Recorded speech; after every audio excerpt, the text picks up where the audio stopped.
Hey, welcome to a Tuesday night live stream, salary cap style, the best type of fantasy football draft. If you're not doing a salary cap draft, please talk to your friends and bid. And as I said in the tweet, which I think is a great tagline, nominate and dominate. What do you think, Dave Richard? I like it. I like nominate and dominate. It's hard to find words that rhyme with dominate.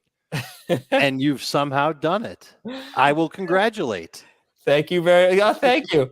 Tara is here. Welcome back, Tara. How are you? Doing fantastic. Looking forward to it. Ready to nominate and dominate? I'm ready to nominate. Let's hope I dominate. Okay, I like it very much. She's a very, very modest. And we're gonna have a bunch of guests tonight, including our first one, Drew Davenport. Drew at Drew Davenport FF. Welcome to the show. Thank you for coming on. I'm not gonna ask you the same thing. Are you ready to draft? Are you ready for a salary cap draft? You bet. I love it. I'm excited. Thank you for having me. This is kind of your thing here, and we're looking forward to getting your insights. Are we ready to start it up, Dave?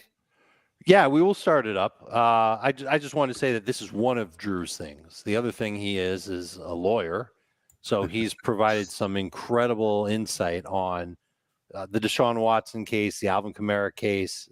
Does a great job with all that stuff, and has quickly become one of my favorite people in the industry. Happy to have you here. Tara, you're also one of my favorite people. Adam, you're here. What an exciting group this is. Let's should we get started? I think everybody knows how to use the draft room. Do we need to do like a quick run through? Yeah. A practice test? No, we don't need to do that, but let's just tell the people who, if you're watching either live or on demand, what's going to happen. So this is not a snake draft. This is a draft where you nominate a player and everyone gets to bid. What's our budget tonight, Dave? 100 or 200? 100 fictional dollars. You cannot take them with you. You cannot spend them on beer. You cannot spend them on Peyton Manning rookie cards, which have been on my mind lately for some weird reason. Okay. So let me see if I can zoom in a little bit here on the screen. I'm not sure if I can, but no, I can't. But up here, you're going to see how much everybody has left. And, everybody has $100 left. And the top number is the maximum they can bid on any player who is being nominated. And you're going to come up with this roster here of 1 quarterback, 2 running backs, 2 wide receivers, a tight end, and 2 flex, plus a DST and 6 bench spots. And this is not super flex, just 2 regular flex. Is it PPR, Dave? It is full PPR. I don't know this because I'm not actually in the draft. It's a full PPR, 2 running backs, 2 wide receivers, 1 tight end, 2 flex. I'm not sure if you just said that 5 seconds ago. I did. That is fine. And you're going to come up with your team, and you can. In that case, I've just gone ahead and done a duplicate, not quite a duplicate, to rhyme with nominate. Anyway, you'll see how it works if you're unfamiliar. But this is the way that every player in the player pool is available to you. You have the 8th pick. It's not like you have the 8th pick and you can't get Jonathan Taylor. If you want Jonathan Taylor, you can get Jonathan Taylor. You just have to spend your money wisely. So whenever you're ready, Dave Richard, give it a start. And Drew, why don't you tell? We'll go Wednesday at 2:00. What, Drew? Tell us what should a first-time salary cap drafter know? And this is a 12-team league. Yes, Albert. What should a first-time salary cap drafter know before starting? Well, the first thing you need to do is just kind of sit back and hang out for a little bit and try to figure out what's going on. Oh, we are already going, huh? Okay. We just started. Gabriel Davis is okay. No. Yeah, you just want to sit back and hang out a little bit and see what people are going to do, what the prices look like, and how people are reacting to the room.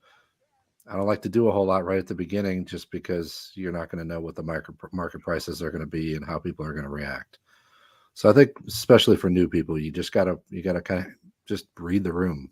Right. I give a $7 bid on Gabriel Davis. Did he go for $7? He did. All right. So what do you think about that? Two less than what I have him for in my rankings in full PPR. I thought he would have gone for 9. He goes for 7. Are we doing defense? Yes, you can pick 1 DST. Okay. Tara, what do you do with that information when how does that affect the rest of the night? Gabriel Davis just went for $7. It's interesting. We're seeing some, I guess we've got Najee come up now, but yeah, that's one strategy. Gabriel Davis. I'm sure that no one was prepared to go ahead and bid up on him. So if Dan really wanted him, that was a good one to go ahead and snag to begin with. All right, I'm going to try to make it bigger so people can see who's being nominated. Right now, it's Najee Harris. Najee Harris for $26. Dave Richard has the high bid right now. We'll come back to that. I just want to see. Thomas is also, our producer Thomas Schaefer is also working on this. As Heath Cummings has the Browns DST. Did he get them for $1? He did. That Okay. is the Jamie Eisenberg special where you nominate your favorite DST or kicker for $1. You dare everybody else in the league to go $2. They don't do it. And you've got the DST that you want. And I just got Najee, and I got him for $28. I'm really happy with that. All right. Is that a good bargain, Tara? $28 for Najee Harris out of a $100 budget. I don't think it's egregious. I mean, if you really wanted Najee, I think that's a reasonable price for him. What do you think? What do you think Jonathan Taylor is going to go for? Oh my gosh. I'm gonna guess 40. That's gonna be my guess. All right, I got to turn off my sound here because I'm being yelled at by our draft room. Oh, gone. Who's gone? That was Julio. $3. All right. $3. I've got him for $2. So that's the first guy that I would say somebody has overpaid for. But it was by a whole $1. All right, I don't think that's really that bad. No, it's not so bad. Yeah. What can you get for $1? What are your dollar bids in this? A DST, a kicker, a backup quarterback, maybe a starting quarterback if you wait long enough. And otherwise, it's guys that are going to go in round 13 plus in your draft, in your snake draft. All right. How's this? Is that better? There, you can see Chris Godwin. You can see the bids, I think. That's $14 on Chris Godwin. That should be better. Mute my computer there. Sorry. This is what he goes for. $14. And let me get rid of the chat so you can see. There you go. There's a look. Gabriel Davis went for 7. The Browns for 1. Najee Harris for 28. Julio Jones for 3. Chris Godwin for 14.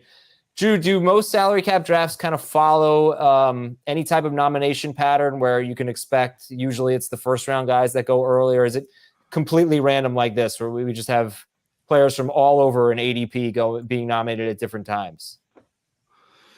Yeah, I think that this is a little unusual because we've got some people who know what they're doing here. So I think in your casual leagues, it's going to be more of a they like to follow ADP. They like to get out the top players and start really ripping and running with the top, at all the positions.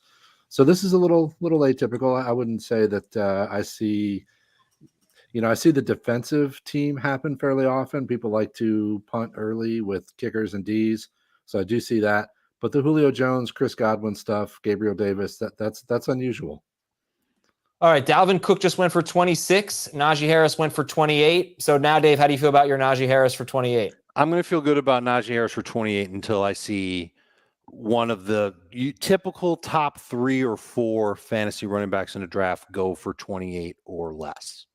Okay. Like if McCaffrey goes for 28, my jaw will hit the floor. If Derrick Henry goes for 27, I'll have to excuse myself to go cry in the corner for about an hour. Rams DST today for $1 right now. The Bills DST is going to go to RJ for $1. So everyone's getting the DST they want. We're not doing kickers in this salary cap draft. Now, one thing that you should know, guys, I think hopefully all agree, there are just going to be times where, you bid on a player, there's another bargain at the same position. You just have to live with it. You didn't make a mistake. It's just the way it works out. Tara nominated Joe Mixon. Tara, when you nominate, what is your nomination strategy? Tara? Oh, can't hear. Sorry. Come on. I like to switch Tara. it up. I'm not opposed to nominating guys that I might not be particularly interested in. And then I'll switch it up and I'll nominate a guy early that I really want to grab. $25 for Joe Mixon to Marcus Grant, who is going to be joining us later on in the show. All right, here's Christian McCaffrey. Who's in on this? Who wants in? Oh, everybody's jumping in. I've seen 4 different bidders. He's already up to 32. I would imagine he will be either the most expensive or second most expensive player that goes off the board. And I'll tell you what, he went for 32, and I think that's kind of a bargain. 32 for Christian McCaffrey compared to 25 for Mixon. I'll tell you what, so 28. far, there have been 4 big-time running backs that have come off the board. Najee, McCaffrey, Cook, and Mixon.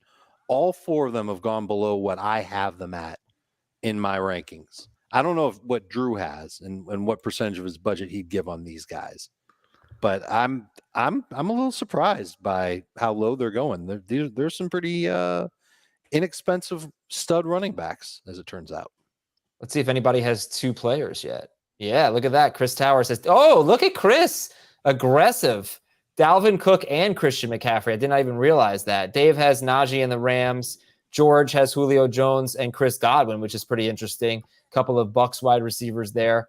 But Chris Towers has spent more than half his budget, almost $60. I think, $59, I think, for Chris on 2 players. And this is great. I mean, this will be a great opportunity to see if the studs and duds, so to speak, approach is going to work. Drew, what's your take on that? Can you spend that much money on 2 players and be competitive? You like that? What do you think? You can. It's and what I'd like to say is, I don't have the market cornered on the perfect way to build a team, but it makes it more difficult. It certainly raises the difficulty level. That's never been the way I approach it, but I know plenty of people who do it and they can be successful. That's just not my thing. Dave was talking about the prices so far, and I don't find the prices to be egregious, but they're just a little bit higher than I want to spend in this. You're spending about a quarter of your cap on some of these guys. That's not how I'm going to build my team typically, but I also don't think the prices are necessarily bad prices either. Oh, Tara comes in with $3 on Cole Kmet. So Heath nominated Cole Kmet for $1, and Tara's going to get Cole Kmet for $3. And if you nominate someone for $1, if you want that player, you need to know that you're not getting him for $2, right? If you want him for $2, then you nominate him for $2. But that's the way it works. I mean, that might obvious to people who have done salary cap drafts before. But if you nominate Kmet for $1, someone's going to beat you or not, or you're either going to get him for $1 or someone's going to beat you with a higher bid. So if you don't get Cole Kmet for $1 or whoever you nominate for $1, you're either spending $3 or more or you're out. And that's the decision you have to make. That was the decision that Heath made. He would have taken Cole Kmet for $1. Tara obviously liked Kmet enough to get him for $3. Josh Allen on the clock, $11 or on the he's being nominated $11. Ooh, that's interesting. First quarterback goes for $11. And that might be the biggest overpay that we've seen so far. Oh, ouch. I'm going to tell Jacob you said that. I will tell him myself when he comes on the stream later. It's not the end of the world when you overpay by $3 on someone that doesn't go for, 25 or 30 or something like that. So it's probably not going to wreck him by any stretch. But it is the first overpay that we've seen, I think. I'm surprised. I didn't peg Jacob Gibbs for a Josh Allen guy, but I know I would like Josh Allen, but not for spend big on quarterback guy. All right, so Tyreek Hill has now exceeded Josh Allen. You can see Tyreek Hill being nominated. He's up to $14. I have to mention that this is part of our draft-a-thon. You can see on YouTube, you can see a donation button right at the top of the chat. We really want you to donate to St. Jude. This is all going to St. Jude as part of our draft-a-thon, and Tyreek Hill is sold to Drew for $15. Is that your first? Drew? Go for it, Drew. Talk about it. Well, you know what? I was expecting to, unfortunately, my brain works a little bit like with the $200 cap. So I'm sort of trying to double all the values to make sure that I'm in the right range where I want to be. I don't love Tyreek Hill this year. He's not a guy that I'm really actively seeking out, but I feel great about $15 for my wide receiver 1, so I'm totally happy with that. Would you have gone 17? No, I was done at 15. I was very tempted to go in at 16 because I thought that would have been a pretty good buy, but I didn't do it. All right, so we just had Robert Woods go for cold feet. I like it. Let me know when you guys are battling because I'm kind of lost. So just tell me if 2 of you are in on the same player or what here. We'll do some play-by-play. All right, here's Nick Chubb. Nick Chubb for $15. Nick Chubb going once, going twice. 15 for Chubb. No? All right, so he goes to the same as Tyreek Hill. I like that deal. Yeah. I almost bid. And you can see Chris went Robert Woods. He nominated, I think, for 1, and then he went up to 3. And that's just somebody that Chris is the guy who spent almost $60 on McCaffrey and Cook. So now Chris is going to fill out his roster with cheaper players that he likes. He's going to get his guys. Some people nominate players they don't want. Some people nominate players they do want. Tara, who do you nominate? I like to nominate players that I do want. Yeah? Yeah. Dave? I like to nominate players that are going to go for a lot of budget, so that either guys that I think I'm going to get at a tiny discount early on, or guys who are going to take up another chunk of other people's budget. For example, here's Henry going for 27. That's one less than Najee. So this might be cry in the corner time. I thought that was a pretty good buy. I was trying to get him for 26, though. I was interested in trying to either get him at a pretty good price. I didn't want to pay the same price as Najee. But I'm glad that somebody else in the draft spent a lot on a running back. I wish somebody had spent a little bit more to make the Najee pick look better. Didn't happen. All right, so Heath now has Nick Chubb, Derrick Henry, and the Browns DST. So that's a fun start. Chubb for 15, Henry for what was it, 26? 27 for Henry. 27? Okay. Let's see who's being nominated. And there goes right Cup for Oh, 28. I'm sorry about that. Cooper Kupp just went for 28. McCaffrey was what, 31? 32. 32. All right, Kupp for 28. Drew, Tara, with the Matthew Stafford elbow situation, is Kupp wide receiver 1 for you?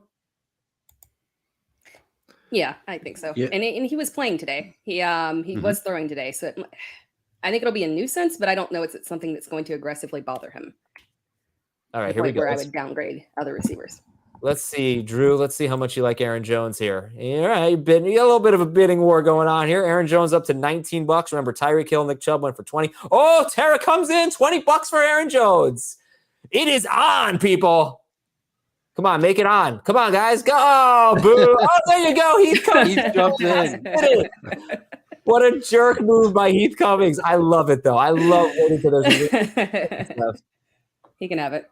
You gotta make people wonder how committed you are to this bidding war. Heath gets him for 21. That was your limit, huh, Tara? Yeah. Well, I like to, so I'm going to nominate people that I want, but I do use tiers. So I've got a group of, several right around that same ADP that I'm okay with getting if I don't get Aaron Jones. So it's not a huge loss. All right. You're seeing, says waiting for Adam Azer and Jamie Eisenberg. Jamie's just running this team without me. He nominates Kirk Cousins. He probably wants him for $1. I'm curious to see if he'll go to 3. I don't think he will. So if anybody wants Cousins for 2, this is your opportunity here. No, he got him for 1. So Jamie's got his DST and his quarterback, I believe. Yeah, Cousins and the 49ers. I would say he has a quarterback. I don't know if he's got his number 1 quarterback. I don't think he's going to have another one on his team. I think he's going to stick with Cousins and spend big elsewhere. We'll see. All right, well, Cooper Kupp went for 28. What does this guy go for? All right, Tara, come on, let's go. Get back in there. You were at 22. Now it's up to 25 on Justin Jefferson. Joe Dolan's coming on in 10, 15 minutes. Okay, here we go. He's at 27. Now he's matched him at 28. Let's see if someone goes 29. And that's part of the problem here is that there is a stigma that people have. They just saw Cooper Kupp go for 28. They don't want to pay 29 for Justin Jefferson. Now, there's something that we should talk about here that I should have brought up earlier. I do have the power as a co-manager to nominate and bid for Jamie. So I could do something really mean, like give me his bus list and I can just, Well, all right. Oh, Jonathan Taylor time. Here we go. Will he be the most expensive player? Will he exceed the $32 for McCaffrey? Dave Richard is in on it at $29 for Jonathan Taylor. Dave Richard already has a $28 Najee Harris. Are you going to get a steal? No, you're not. Maybe. Come on, 31. I was close, but I'm not going to go 31. Come on, go 31. You went 28 on Najee. Oh, yeah, but I agree with what Drew said, and I've done it before where I've had 2 stud running backs, and I paid a lot for them, and then I have to piecemeal together the rest of my team. I'm really trying to focus on getting a bunch of like mid-tier players to go with Najee now. But if I could have gotten Jonathan Taylor at a discount, I would have taken him. Obviously, I bid 29. Look at this. We've already raised $165. That's great. Let's set a goal for tonight. What do you guys think? How about $400? We're going to be say here for a while. $166. We're going to be here for a while. Oh, Heath, will you nominate a player already? He did. George Pickens for $1. All right, so he wants him on his bench. He'll get him. Please hit that button there, and let me put the eBay link. Thomas Schaefer, do you have the eBay link that you can throw in there for people to bid on some really cool things? If you can throw that in the chat, that'd be awesome. Drew, where do you think the value will be in this draft? Which type of players? This might be too difficult and too vague of a question, but which type of players do you think will have the best value? Well, it seems to me that we're starting out really running back heavy. There's a lot of cap space going towards the running backs. I think that we're going to find some value on some mid-tier receivers coming, but then again, there's quite a few players with plenty of cap left, so I don't necessarily know if that's going to come to fruition. But I'm going to keep hammering away at running backs because it appears that that's what everyone wants to do. And I thought that I might get a deal like sneak Chubb through for upper teens. That didn't happen. So I don't want to try to sneak any more running backs through while people are kind of gnawing at that bone. All right, we got a nice little battle here for Deebo Samuel, who's now $16. Remember, Tyreek Hill went for $15. Haven't had a lot of receivers off the board. Deebo for $16. Tyreek Hill, like I said, Tyreek Hill 15, but it was Kupp and Jefferson were 28. We haven't seen the round 2 wide receivers yet. We haven't seen CeeDee Lamb, Devontae Adams, Stephon Diggs, Mike Evans, Keenan Allen. So maybe Deebo Samuel is going to set the market a little bit, but $16 for Deebo. All right, let's take a look at Chris, because Chris has been the big spender here, and he nominates Austin Eckler. He's not going to get Austin Eckler. He's probably just, well, we'll see. We'll see. Maybe he's going crazy here. He has McCaffrey and Dalvin Cook, and we'll see who's in on this.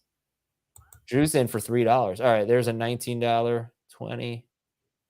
And the way our draft room works is you can definitely offer at 3. You thought you had it, huh? You can offer anything you want, or you can just kind of hit like a +1. You see that offer 24? Someone's going to hit that. Then it's going to say offer 25. Dave, oh my gosh. Dave, are you really going to? No. I thought you were going to get Eckler for 23. I thought I was going to get him for 23 and then again at 25. Oh boy, this is too good of a deal. I don't think I can let George get him. 26. Can you go 27? Yeah. I tried to bid and I couldn't do it. He got him for 26. There's your first steal of the draft. Oh, we already got him. I swear to God, I tried to put in at 27 and I was a second too late. All right. Russell Wilson is the second really quarterback nominated. Josh Allen went for $11. Let's see what Russell. I'm going to guess $6 for Russell. $8 for Russell Wilson. Drew and Tara in on the bidding. Currently have $4 for Russell Wilson. $5 to Drew. Remember, Kirk Cousins went for $1. Josh Allen went to $11. I forgot about Cousins. Cousins for $1. Allen for $11. Davenport is getting Russell Wilson for $5. How do you feel about that, Drew? It's perfect. I didn't want to go above 5, but that's perfect. I think that there's still enough QBs on the board that people are waiting around for some of those guys, and I was really hoping to sneak him through for about $5. So there we go. You can take a look at the roster grid now as Alvin Kamara is being bid on. He's up to 13, 14. He's still going. You can see Heath has a balanced squad here. I mean, he's got Nick Chubb, Derrick Henry, Aaron Jones, Deebo Samuel, George Pickens. Obviously, we'll see how much money he spent. I'll clue you in on that. Let's check back in with the draft. And Alvin Kamara up to $19 for Alvin Kamara. And up to 21. Chris Towers in on this as well. Chris has only $39 left. Keith has only $19 left. But he's got good players. He's got Deebo, Derrick Henry, Nick Chubb, and Aaron Jones. And Chris Towers just got Kamara for 21. It's a good price. Man. Yeah, that is a good price. Wow. Eckler for 26 was a steal. So, I mean, every auction is every salary cap draft is so different, but starting to see some good deals here. The first running back, Najee for 28. Now we see Kamara for 21, Eckler for 26. Jonathan Taylor went for 31. Aaron Jones went for 21. Travis Kelce, first tight end nominated. $19. $19 to George. I feel like George is killing it. Let's look at George's team. George is right here. He's got Godwin and Julio, Eckler, Kelce, and the Broncos. Yeah, Eckler and Kelce I think were two good steals. Yeah, they really were. And let's see how much money George has left. George has $37 left. I wonder if people are starting to get a little tuckered out or something. I feel like the bidding isn't. Now it's getting hot and heavy on Yeah, Saquon. it's coming in fast. But the past few players were, I think a couple of people might have been asleep at the wheel. All right, Saquon Barkley, as we just saw Alvin Kamara go for 21, and now Barkley goes for 20 to Giants fan Dan Schneier. Saw that coming. Like Travis Kelce for $1 less than Saquon Barkley. That's beautiful. Is that not? Mm-hmm. Is that not a beautiful thing? How about Alvin Kamara for $1 more? I think Kelce and Kamara are going to be right around there, but $1. $1 more than Saquon. Yeah. I think that's a good way to measure that just how much of a steal those two players were. Yeah. Compared to Saquon. And it also shows you, and this is going to be a litmus test that we can do throughout all the buzz players through training camp. The ones that go for a little bit more than we were expecting, I think Saquon kind of is in that group. It tells you that they're popular. People are going to chase them. Those are the types of players that go higher in ADP. Those are the type of players that get reached for a little bit in snake drafts. And those are the players that end up being overpaid for in salary cap drafts. And CeeDee Lamb going for the same amount as Travis Kelce, $2 less than Kamara, $3 more than Deebo Samuel. Traylon Burks is, I think Jamie nominated Traylon Burks for $3, or maybe he did for $1 and then went up. He did. What did he do? He nominated for $3. He was trying to get him for $3. I'm not going to let him do that. I put in for $4. I think you're going to regret that. I feel like I might, but I'm playing the long game with Burks, and I don't believe. We kind of debunked the report that he's only with the seconds and the thirds on the live show on CBS Sports HQ today at noon. And especially in a PPR, I think he's going to end up being a really good bargain. And it's $1 less than what I projected him for. Okay. All right. You think he's going to be a starter for you, or are you going to look for Burks? He might be my number 3 receiver, or one of my flexes in this league, since we don't start 3 receivers. Okay. We start 2 running backs, 2 receivers, and 2 flexes, plus a tight end. All right, so we just saw Travis Kelce go for 19. Here's Mark Andrews. Will he get to 18? Tara, what do you think? And Tara, are you playing tonight, or are you just waiting for everyone? You're just going to take all the leftovers? I'm playing, I promise. 16 for Andrews. You already have Cole Kmet for 3, so you are out here. And Jacob Gibbs. All right. Is there Drew, is there a better value here? Kelce for 19 or Andrews for 16? You think it's basically the same? What do you think about those two things? Well, I like Kelce quite a bit more. I'm not an Andrews guy this year. I feel like he had the perfect storm last year, and his target share, or his targets, his 150 whatever it was targets, was an outlier. And I'm not in on Andrews, so I'd rather have Kelce for 19 than Andrews for 16. Drew, let's see what your squad's looking like right now. You're probably, I don't know how much longer you'll be on with us. You only have 2 players. You have Russell Wilson and Tyreek Hill. Mm-hmm. So what is a manager like you has a decent wad of money and a lot of things to spend it on? What are you going to be doing for the rest of the night? So many players left. We're only 40 picks in here, and I am just waiting on the value at wide receiver. Of course, I don't have a running back yet, but I think that'll calm down a little bit, and I'll be able to get a couple guys I like. And then I'm just going to hammer away at wide receiver and probably go cheap at tight end. Jamar Chase went for $25, and now Matthew Stafford. Oh, wow. Heath going $1 on Stafford. Let's see if he gets him. That's what Cousins went for. Heath has Matthew Stafford for $1. I imagine Heath will probably, I feel like Heath is going to also nominate Justin Fields for $1. That would be a very Heathian thing to do, just because Stafford has the elbow issue. I think it's a great idea. I'm not insulting at all. So Josh Allen went for 11. Here's Justin Herbert. Dave, I feel like you really like Justin Herbert. I do. He's my second favorite quarterback in fantasy. I think he's got a shot to repeat as a 5,000-yard passer. I think he's got 40 touchdown potential. I think this offense is going to continue to revolve around him. You know, a lot of people say, well, it's around Austin Eckler. Well, Eckler catches 70-plus passes a year. That means it's coming from the quarterback. But I'm not going to get him. I'm going to Tara, take the honor. Tara, you got your second player. $8 for Herbert and $3 for Cole Kmet. So you're welcome. Welcome to the stream. Welcome to the live stream, Tara. Thank you. Thank you. So here's Trey Lance, already more expensive than Matthew Stafford, and we'll see what people want to spend on him. Wow. Intoxicating, huh? I'm going to tell you what happened here, because you saw him go to 3 and then right to 4. He was sitting at $2. Jamie put him for 3 at the same time RJ White hit offer +1. Right. So you mentioned that button that we have. Yeah. It's just a +1 button. The computer doesn't know that you intend to bid 3, not 4. It's just going to add 1 to whatever the high bid is. RJ just got +1 for $4. He got him for $4. Right. So you might want to just play it safe and type in the number you want to bid and hit offer. Romeo Dubs for $1 to Chris. We'll take a look at who's got how much left. Drew has 80. Dave has 60. Yeah, we got to get Drew to spend some of his money, and same thing with Jamie. I believe Jamie doesn't have. No chance, baby. Jamie only has a DST and a quarterback, I believe. Yeah, Jamie's only got Kirk Cousins and the 49ers DST. He is making Tara look like Elon Musk with her spending, even though she's only spent $11 so far.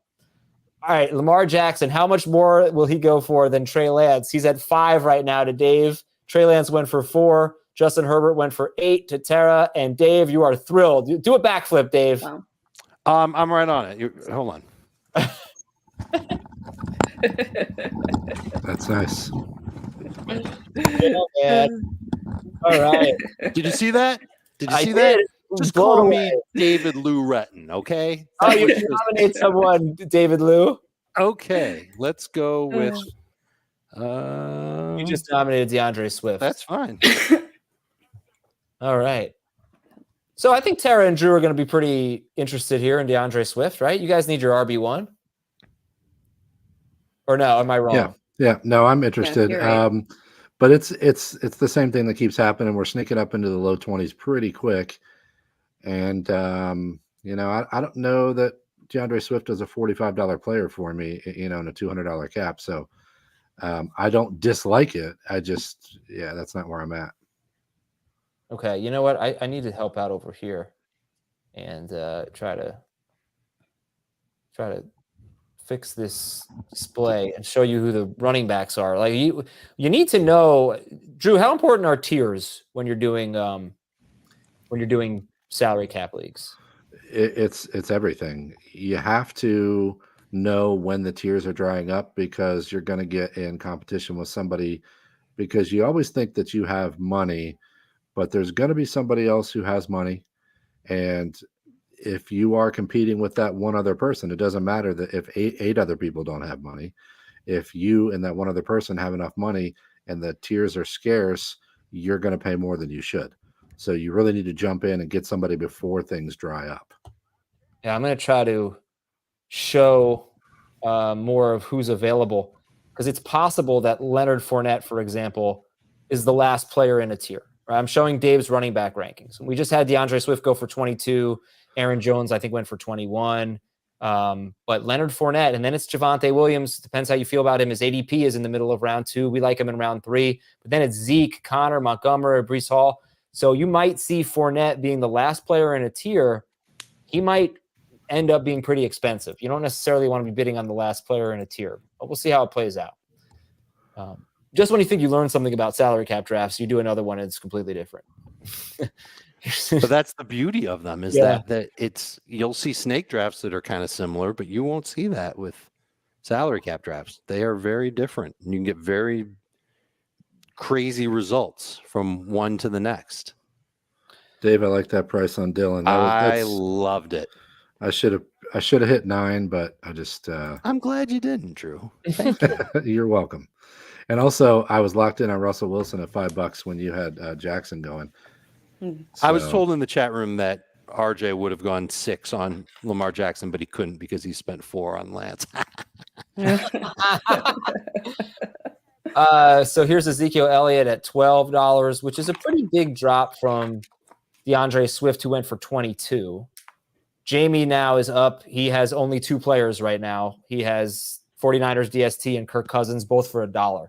So he has by far the most. Well, I wouldn't say by far because Tara still has a ton of money. Drew has a lot Zeke of for money. 12 is pretty good. Yeah, it's interesting. Yeah. All right, Sky Moore. Oh, it looks like Jamie's not going to get Sky Moore. Joe Dolan going for $3. Funny, I really feel like I feel like a guy like Sky Moore is probably a $1 guy, but if you like him, then you go for it.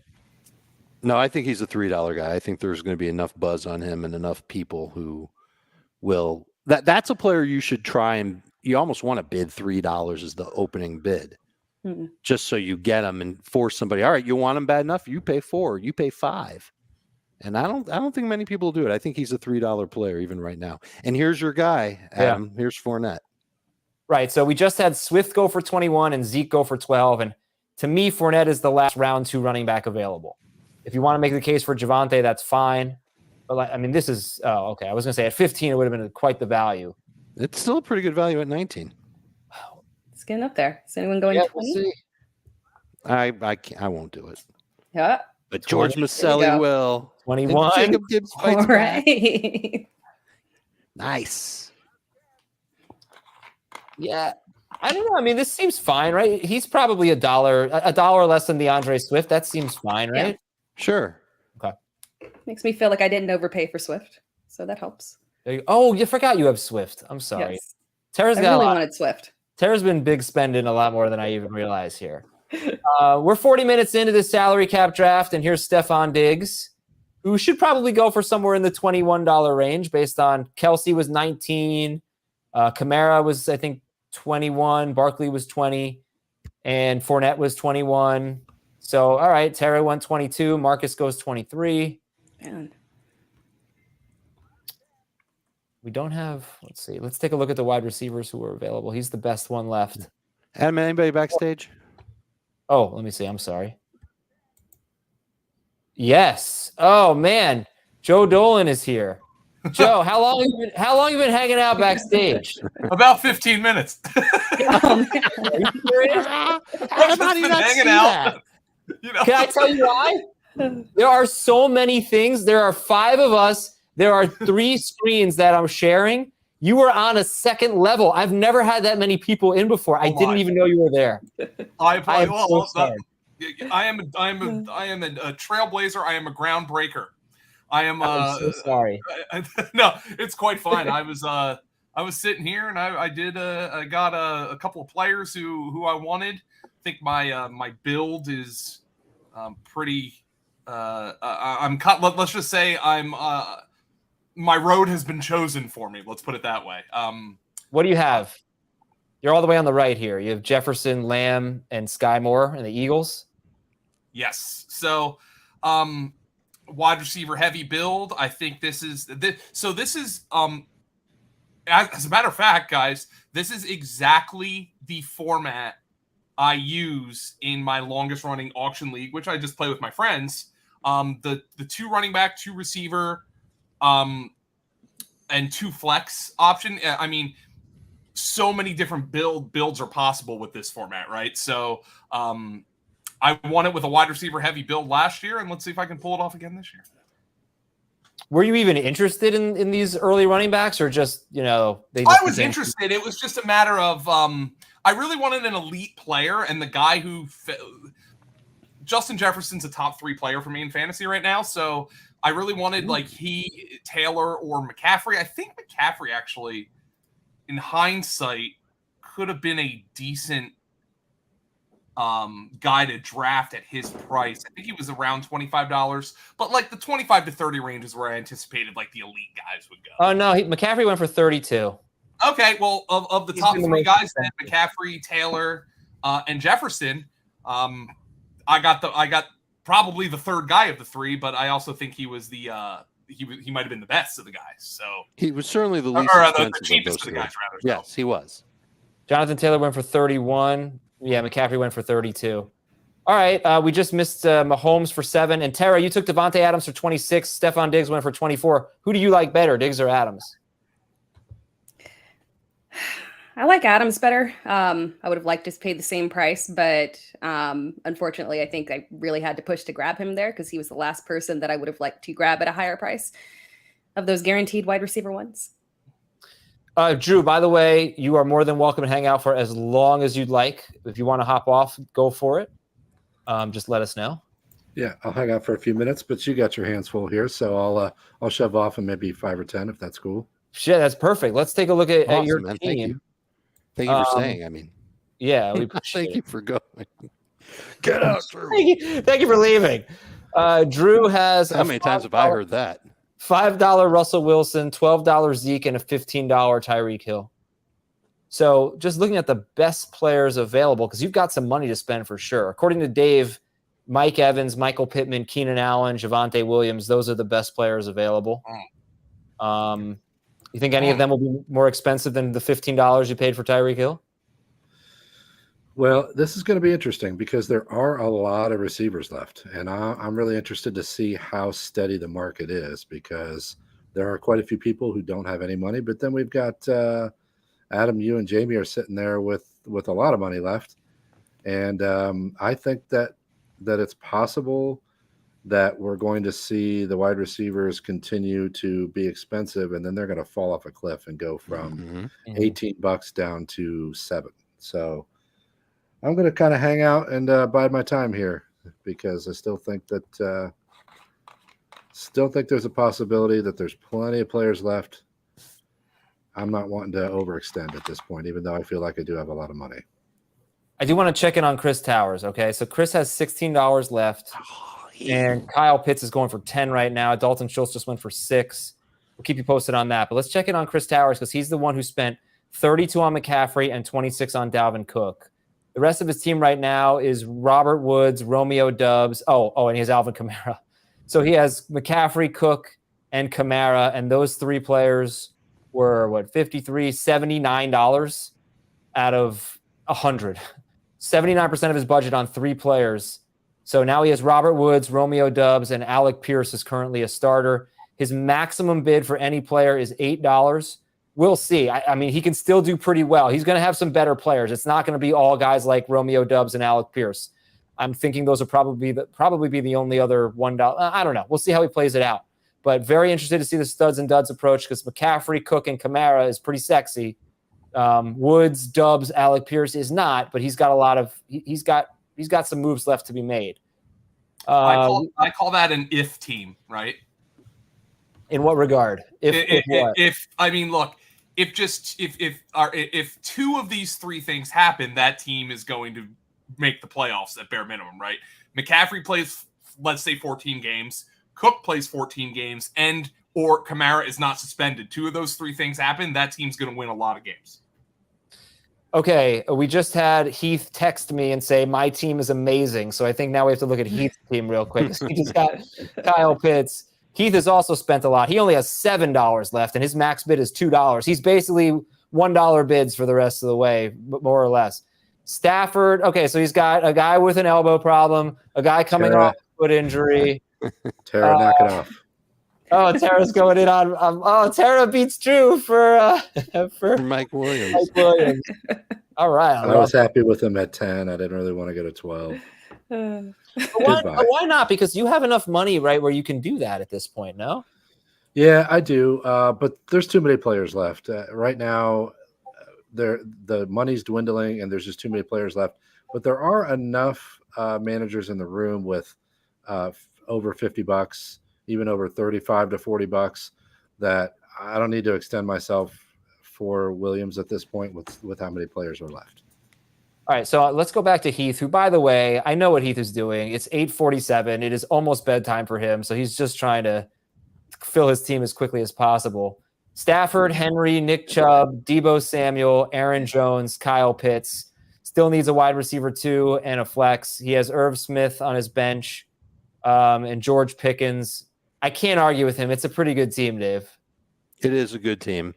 He's going to be around for a lot longer, though. We'll make sure that we keep upping his $1 bids to $2, and then he's got to stay up with us. But he's got a good squad. He got a couple of good deals. This is Mike Evans, the top player left on Dave's board. $17. Sold Mike Evans to Marcus Grant. Let's take a look at Tara's team real quick here. I'm going to I'll bring it up here so everybody can see the prices.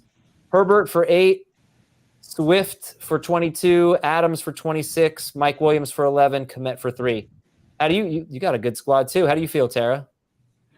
It's good. I'm gonna have to find some value here, but typically I don't reach for quarterback there. But Justin Herbert on the board, I thought it was going for a good price. He has the upside to be the QB1 and going for decently cheaper than Josh Allen. So I thought maybe get a little advantage there. 8 for Herbert and 11 for Josh Allen. Pat Frymuth went for 2. All right, let's bid up Heath here. He's going to nominate a player. Let's make sure he has to stay awake for a while. Well, this will get the job done. Yeah, he's not. I don't think DJ Moore is going for $1. DJ Moore is probably the best player left on Heath's board. That's my guess in his rankings. Yeah. Joe, how do you feel about DJ Moore? Do you think he's a top 30 overall player? I'm there. Just a baller who let's hope maybe Baker Mayfield gets the even year magic going, the 2018 and 2020, and DJ Moore gets the best quarterback he's played with. Well, I mean, who's he had so far? Dusty Cam Newton, Teddy Bridgewater, and Sam Darnold, okay? Like a consistent downgrade there.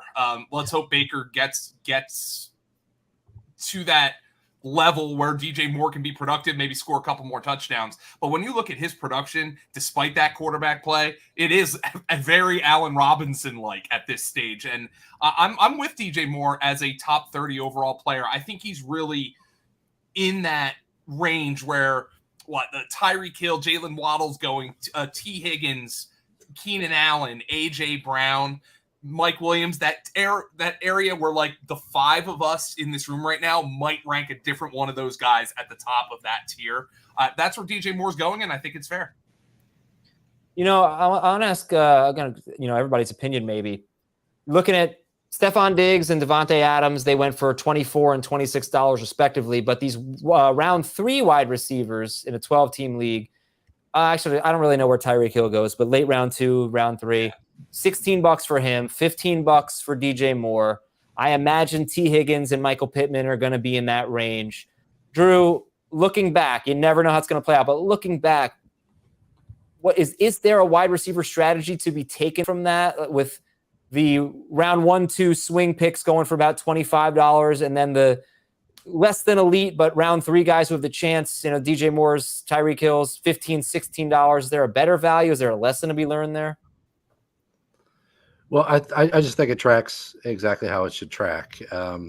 It may be that I think a few of those receivers probably are just a couple dollars overpriced, but I really don't. This is a tough room. There just isn't going to be wild swings. Whoops. Let's see. I got to nominate. There just isn't going to be wild swings of people paying just crazy money. This is a good room who knows value. So yeah.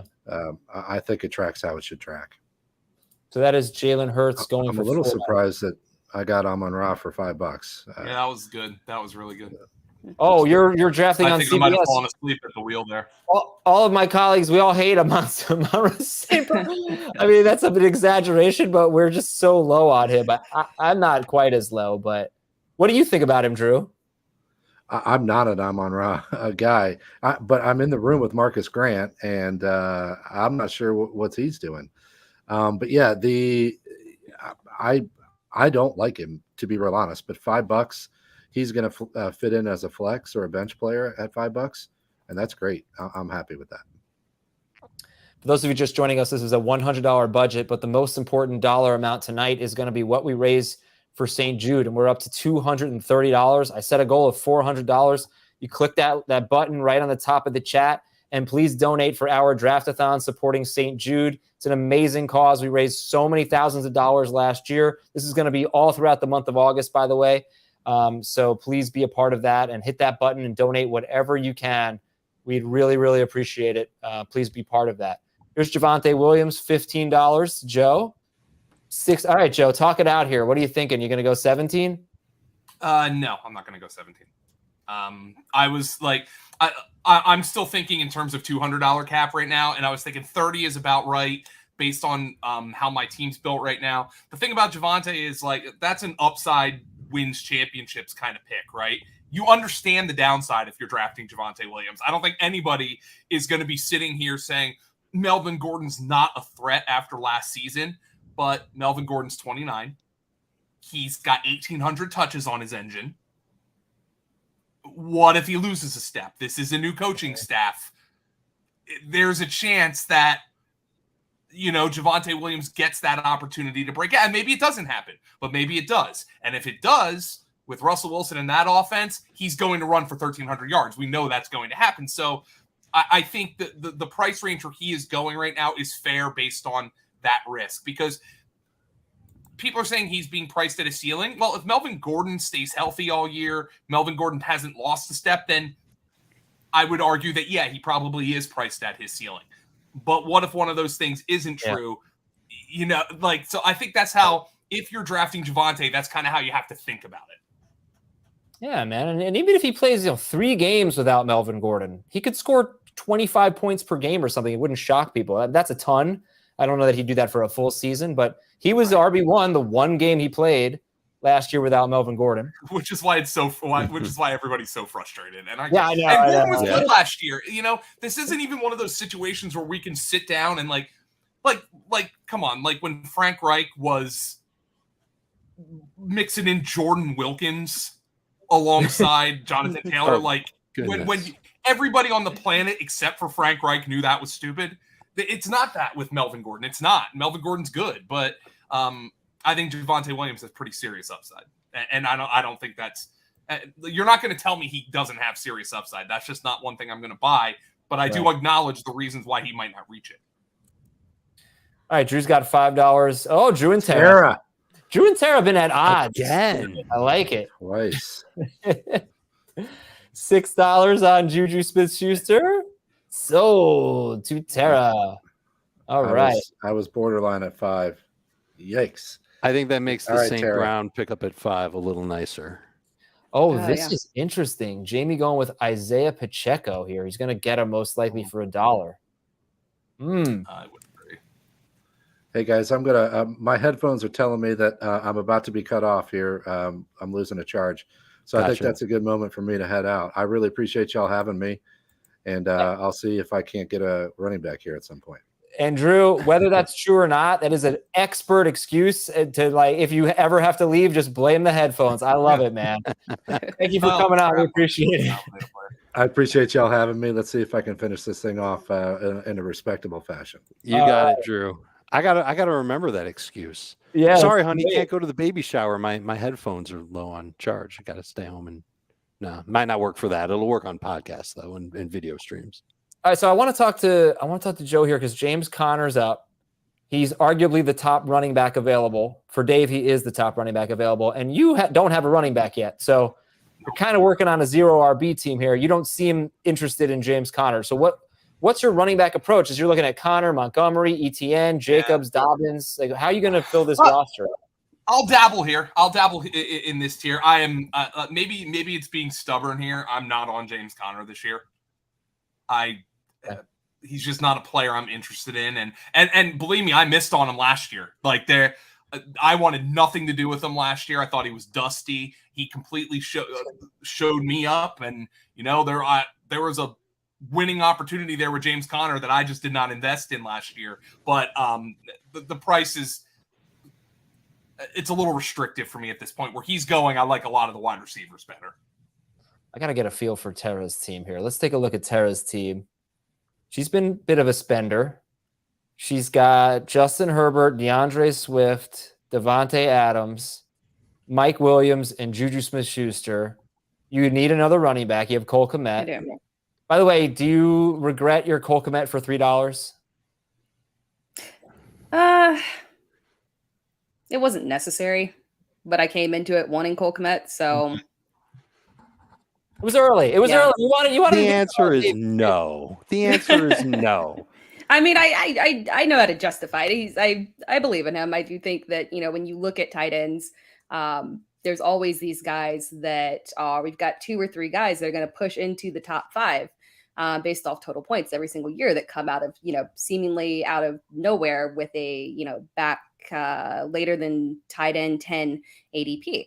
And I think Cole Kmet's one of those guys because he's got the opportunity with targets. And I think he's going to have an increase in red zone opportunities now with the regime change and the absence of Jimmy Graham. So I'm feeling positive that I'm confident that he is going to have a top 5 finish. So I'm willing to reach for him in auctions and all kinds of leagues. Has there been a point yet in this draft, Tara, where you said to yourself, man, I wish I had the extra dollar to spend, but I used it on Cole Kmet, so I can't do it? Hasn't happened yet, right? No. It's probably never going to happen because you're, a normal human being and you would never say such a thing. So I don't think it's really that big of a deal that you spent 3 on Cole Kmet. Sounds like he was a player that you wanted. Yeah. Montgomery just went for 10. Yeah, that was I think that's my favorite one for Marcus so far. Yeah. I was curious. I'm going to ask him. He went $5 on Dameon Pierce, I think, $5 on Drake London. And those are, I thought, a little bit risky, but David Montgomery for 10 is nice. That is some good stuff. Like, Joe, man, come on, what happened? Joe, were you looking at that? Because I know you're looking for running back. Yeah, I was. We'll see. Okay. We'll see if what I'm doing works out. We'll see. Amari Cooper. Joe's got $4. RJ up to $5. How many games are you expecting from Deshaun Watson at this point? 0. Okay. Tara, how about you? Yeah, I agree. I think he's going to be suspended for the whole year. Okay. Amari now, Cooper goes I mean, Jacoby Brissett has started 37 games in the NFL. He's averaged under 200 yards passing in those games. I still think you can talk me into Amari Cooper being like, I think $5 is, I think that's a great price. Like, I really do. But I don't think Deshaun Watson's playing this year. And I mean, if he does, it'll be like 5 games max. I think they'll go. I don't know what the point would be to increase the suspension to 10 or 12 games and then just not go the full year. I don't think he's going to play this year. Ooh, $7 for Jerry Jeudy for Chris. That was basically, I think Chris is now down to $1. He's got a $2 bid max. Okay, so look, I am improving, guys. Marcus has probably not been in the waiting room for as long as Joe was, even though I can really see him. Marcus, welcome to the show. Thank you for being here. Appreciate the invitation. How's everybody doing? What's up, Marcus? Good to see you. Good to see you all. I want to, can I get it so that everybody can see you all just a little bit better just for a second here? There's our cast. Marcus Grant joining us here, and you've got a pretty interesting team. Congratulations on the David Montgomery thing. We were very thanks. That was awesome. Thanks. All right, so here's ETN. Drew's looking for a running back. He's in at 12. There's 13 rather, and that's what he goes for. I think that's a little pricey, especially in the same lens where Montgomery went for 10. Zeke went for 12. Connor went for 12. Is he? Does anybody have ETN ranked ahead of all those guys? I do. Okay. Yeah, I want to take a look at Marcus' team. Oh, I'm sorry. But I'm a little concerned about the James Robinson thing at this point. Yeah. Yeah. Marcus, you got a lot of players. That's for sure here. You have $30 left though, so you still can be pretty active. You have Mahomes, Mixon, Dameon Pierce, Evans, London, Albert O, Montgomery at flex. How do you feel about your squad so far? It's okay. I will say this. I think I jumped in backstage and I heard you talk about the Montgomery pick. The Pierce thing was a little bit of a backfire. I like Dameon Pierce this year. Let me just start with that. I do like Dameon Pierce. I like the opportunity in front of him because aside from Davis Mills at quarterback and Brandon Cooks at wide receiver, I don't think anything is set in that Houston offense. But Dave Richards started it at $4. I went up to $5, trying to see if somebody would go above that. And so that wasn't exactly the way I wanted it to go. The Drake London, I love Drake London. I think he's going to be the highest scoring rookie this year. I just think it's, I think the targets are basically him and Kyle Pitts. So I'm okay with spending the $5 on Drake London because I think the return is going to be worth it at this point. All right. And I think Dave, by the way, you must be do another back, Dave. Michael, I'm not going to do another one because I might break the stuff behind me, but I don't know what the hell happened. How did you guys I mean, I understand Marcus because I asked him a question. He was talking. But Joe and Tara, how do you let Michael Thomas get by for $7? What happened there? I have to stick to my guns. I've said do not draft Michael Thomas, so I got to stick to my guns there. That's interesting, though, because that would have been like drafting Michael Thomas in the 7th round or something like that. But comparatively, Jerry Jeudy went for 7 too. I feel a lot more confident in Jerry Jeudy than I do in Michael Thomas, honestly. Wow. In terms of his ability to make it through the season. So yeah, I think it's appropriate. He went for the same price as Gabriel Davis. He went for the same price as Patrick Mahomes. He went for let's see if I can find. I will say all of those players have scored a regular season touchdown in the last 3 years. That is a fact, Joe. Yes, that is true. And so is Chris Godwin. I'm a lot more confident. He went for half as much as Godwin. I think it's a good price, a really good price for a guy who's moving around really well in camp. I don't think the target volume is going to be what it was back in 2019. But I still think he's going to be a really productive fantasy receiver. I'm happy to take a talent like that for $7. Now, here's a guy who's the last player in a tier. Keenan Allen is the best player on the board, I'd say, arguably. And he is now up to 15. And this is a full PPR league. You see my name there with Jamie. I'm actually not managing it at all. It's all Jamie's team. Sure. It's true. I just needed access to the draft. Jamie actually just got Benjamin. All right, Joe is still going heavy at wide receiver. So you get Keenan Allen now, and I'm looking into it now. Yeah. Okay.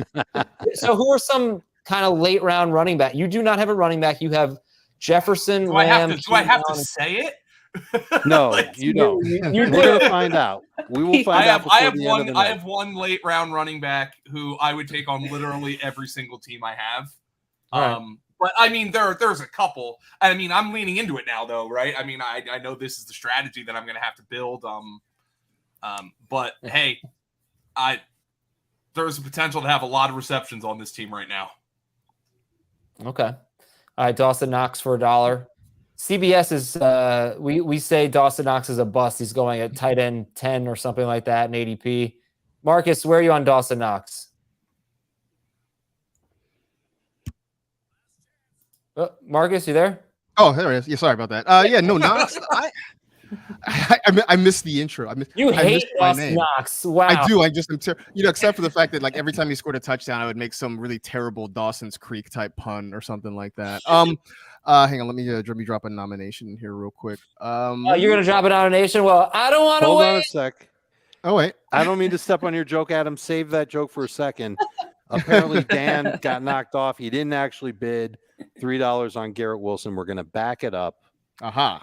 All right. I'm sorry to do that. That's okay, Dave. Can you pause for 1 second? Because Tara, can you please just acknowledge my Dawson's Creek joke that I do believe you laughed at there? I did. It was on key too. So yeah. Hey, there you go. Wow, You're very musical. Also, I know, Joe, that you might have to hop off soon. So whenever you do, just blame your headphones. And I don't even have headphones on. That's the reason. I don't have headphones. I just realized that. I'm like naked out here. So I'm leaning into this this wide receiver heavy build, let's see how it works. It was Garrett Wilson, Dave. You said that it was Garrett Wilson that we backed out. So Heath's going to nominate another player. He might nominate Garrett Wilson again for $1 because I think he wants him on his team. Oh, he nominated him for 2, so he's probably going to get him for 2 and not for 3. Joe, before we get you out of here, fantasypoints.com, what's happening over there that you can tell the good people about? We're expanding into charting this year, data and charting. We've built a team to do that. We're going to have very fantasy-focused charting tools. One of the things that our guys, Scott Barrett and Graham Barfield, have been really adamant about is like making charting tools that are easy for fantasy players to use. We've also expanded into college fantasy football. We have a PGA package as well. It's a year of growth for us, and we're pretty excited about what the future holds. We're trying to do things the right way. We're trying to we tried to expand aggressively but smartly, not just like throw tons of money at tons of people. We wanted to do things the right way and try to attack areas that can make us stand out a little bit. So we're pretty excited about the future and what's going to be happening this year at Fantasy Points. So I appreciate you guys giving me the opportunity to talk about it. Sure. Well, we We're appreciate glad to have you here. and we appreciate you waiting so long for this stupid host to bring No you. problem. I was just like, I was like, should I tell Dave? Did I have to tell him? Like, Yeah, and So, Dave no, even it's- texted me, and I didn't even see it. So I was just, Yeah. I'm in the zone right now. I'm sorry, man. I love Thank how you he, so I love how he much. just throws it out there, like, "Hey, is anybody backstage?" Like all right, Not guys. much Thank you better so for it. much. See you You later. got man. it, Joe. Good talking Bye-bye. to you. All right. Marcus, how do you feel about Dawson Knox? And how do you feel Oh yeah, that's where we were, huh? When we last left our heroes. Yeah. Look, last year I will say this. Going into last season, I thought Dawson Knox had sleeper potential, and he exceeded what I expected of him. But I just worry that if he can't match that touchdown production from last year, that it's going to be a big disappointment. And you know, with all of the hype around Gabe Davis, with the fact that they've added James Cook, who can come in and catch the football a little bit. I worry that he's going to struggle to kind of keep up with what they have OJ Howard now too, who I don't think he's going to do a ton, but I do think he could do enough to sort of make it uncomfortable for Dawson Knox. So I don't have the same sort of love for him this year that I did last year. Let everybody take a look at the draft board here as you just got George Kittle and you have Alberto. And it's weird. It's like if you were in a snake draft, maybe you wouldn't even take Alberto because you had George Kittle. But how did that work out? If you knew you were going to get George Kittle, would you have done the $1 on Alberto, or you like him enough to justify? Yeah, no, I like him enough. I will say this: I didn't think I was going to get Kittle, but when it was at $7 or whatever it was like, or $6, I'm like, oh well, sure. But that wasn't my expectation. I had some other tight ends queued up, not thinking that I was going to be able to get Kittle for a decent number. So, but I still would have taken Alberto. I like him this year. I think he's got some big potential with Russell Wilson there in Denver. So, I'm cool with it. I wish we had a team. Oh, we do, I guess. Close. I wish we had a team that was like Chris's, but with wide receivers, because Chris has Dalvin Cook, Christian McCaffrey, and Alvin Kamara. And while Joe is 0 RB right now, he has Justin Jefferson, CeeDee Lamb. It's not quite the same. He doesn't have 3, top 15 players. Schneier has Kupp and Chase, and his running backs are Barkley, Henderson, and Ken Walker. He also has Gabriel Davis, who I think was the first player that anyone bid on at $7 to open up this. So, it's funny. When I see people do the studs and duds approach, I feel like this is totally anecdotal. This is not backed up by anything. So take it for what it's worth. I feel like it's usually with running backs because that's just kind of fun. But I would have loved to have seen someone to go like Kupp, Jefferson, Chase, or Kupp. Maybe more like Kupp, Chase, Lamb, or something like that. We didn't quite get that. But anyway, here's a look at the draft board, and we'll go back to live action, see who's being bid on, see what we missed. J.K. Dobbins for 9 to Jamie, and Josh Jacobs for 5. All right, so let's take a look at Jamie's team. If you like it, then I will say that I am his co-manager. If you don't, then it's all Jamie. He has Jalen Hurts and Kirk Cousins.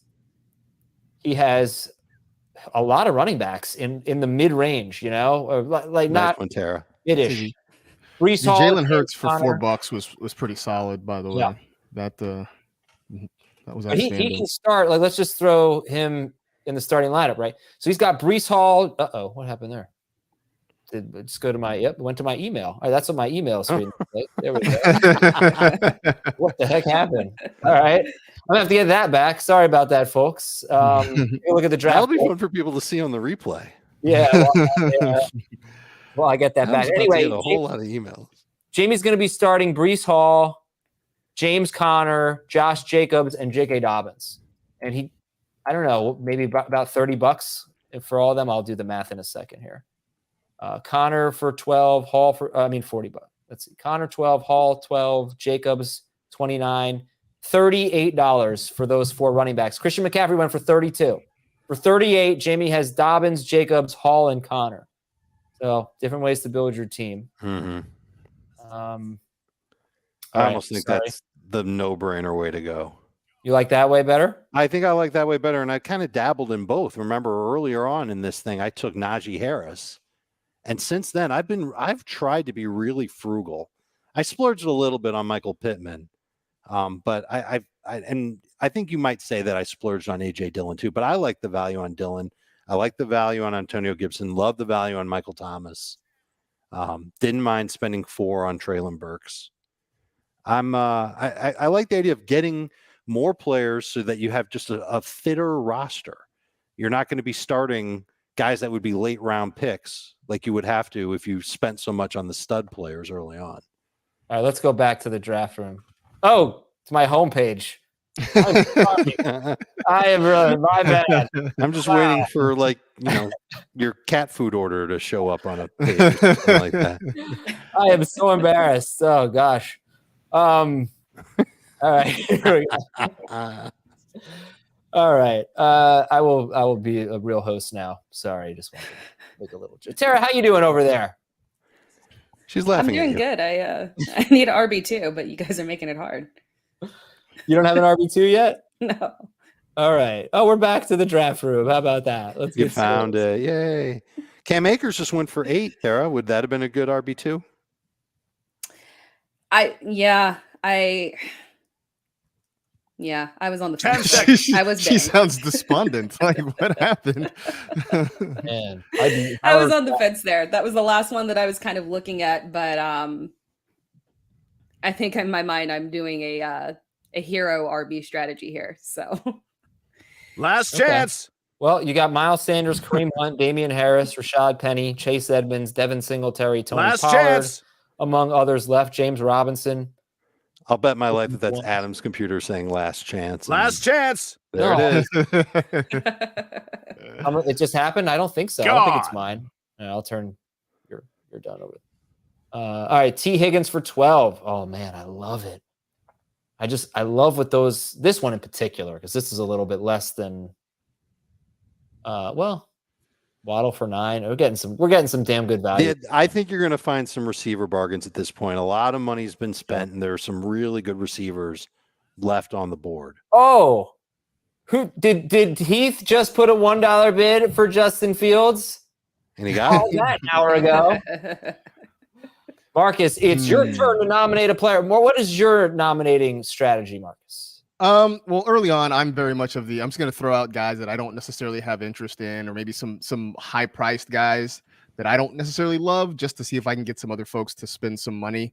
I do try to be frugal, like Dave was talking about, but I know that, there are always moments that, like, in the heat of everything, I will be prone to maybe spending a little bit more. But if it's a guy that I really like, that I really want, I can sort of justify that. Like me trying to turn myself in a pretzel to kind of justify $5 on Dameon Pierce, sort of thing. Well, Tara, could you justify $5 on Damian Harris? He just went for $4 to George. I could. Although I'm a little bit concerned about the touchdown dependency for him and the upside there. I really think it's with Ramondre Stevenson, unfortunately. And I think maybe Stevenson went for maybe like $1 less. So I don't know if the value is really there for him. I don't hate it, but there are a couple other guys on the board that I'd prefer to have. Dave, this is a milestone player here. This is player 100. And it's James Cook. It's going to be an interesting player. One of the guys who's had a ton of camp buzz, and no one's coming to bid on him. Oh, there we go. Now someone's up to 2. I was racing as I was talking. I was like thinking in my mind, dude, go get him for 2, get him for 2. And then someone else got him for 2. And now he's off to the races at 3. I don't know Yeah, if he that's will really not off be to the more than races. 4. I know Jacob likes him, but I don't think Jacob's going 5. Jacob got him for 3. He's going to be very happy about that. Mm-hmm. Jacob will be on our show in a little bit. So how many players will end up being drafted here? What is 15 times 12? 150 plus 30, so 180 players, including DSTs. Jeez, man. I got to recycle tonight, Dave. It's getting late. Can we think of some 90s drama theme songs that you could sing to us? I am certain that we can. Brandon Ayuk to Chris, the big spender, Chris Towers, who has 6 players left and only $1 bids. And it's interesting when you're in that All right, Dave. All right, Dave. Go ahead. You're talking. You're in on Ayuk. Yeah, the same voice that was telling me to go race to bid 2 on James Cook just told me to bid 4 on Ayuk, and now I've got a little bit of regret for it. But he's having a good camp. Put him on my bench next to Traylon Burks. Maybe between the two of them, one of them will be a flex each week for me. So if I'm spending $8 on a starting spot between 2 players, I'm not hating that. Where's your team, Dave? Where's your D? It's the one called Dave Richard. Yeah, I can't find it up here in the nominating. But well, how much money do you have left? $22 with a max of 17. Tara, how much money do you have left? I don't know, 15 or 15. Tara's got 15. She's right. Your max is $8, and Marcus 20 with a max of 15. 20 with a max of 15. Yeah. Okay. The one with the money is Jamie. He's got 30 left with a max of 26. So he's in the spot Who's where got actually who's no, got that's 37? actually right. Somebody's, Dan somebody's does got it. 37. Yeah. Well, Is he that doesn't Drew? anymore. I think does it's he? Drew. It's Drew, not Dan. Yeah, Both names start with a D. I took a 50-50 shot and I was wrong. Dan has $13 and probably $7 left for max bid on a giant. He's got like 6 giants left to draft. All right, Michael Gallup goes for 2. Deontay Johnson for 5. I mean, it's like, wow. I don't know if he goes for 5 if he doesn't have a hip injury.